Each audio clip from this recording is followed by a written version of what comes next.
সাতক্ষীরায় মিথ্যা প্রোপাগান্ডা ছড়ানোর প্রতিবাদে বিক্ষোভ মিছিল। সাতক্ষীরা সদর উপজেলা ছাত্রদলের আহ্বায়ক বারবার কড়া নির্যাতিত ছাত্রনেতা মঞ্জুরুল আলম বাপ্পিকে নিয়ে বিতর্কিত।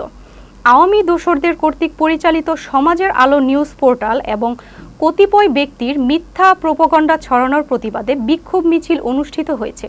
সাতক্ষীরা প্রতিনিধি তপন কুমার বিশ্বাস আইটিভি বাংলাকে জানিয়েছেন, মঙ্গলবার সন্ধ্যা ৬টার সময় সদর উপজেলা ছাত্রদলের আয়োজনে পশু হাসপাতালের সামনে থেকে একটি মিছিল বের হয়ে শহরের প্রধান সড়ক প্রদক্ষিণ করে একই স্থানে এসে শেষ হয়। সাতক্ষীরা সরকারি কলেজের আহ্বায়ক আসিফ মাহমুদ রিপন এর সভাপতিত্বে ও সদর উপজেলা ছাত্রদলের সিনিয়র যুগ্ম আহ্বায়ক শেখ ফারহান মাসুক এর সঞ্চালনায় বক্তব্য রাখেন সাতক্ষীরা সদর উপজেলা ছাত্রদলের যুগ্ম আহ্বায়ক তারিকুল ইসলাম, ভুমরা ইউনিয়ন ছাত্রদলের সভাপতি জাহাঙ্গীর আলম সহ আরও অনেকে।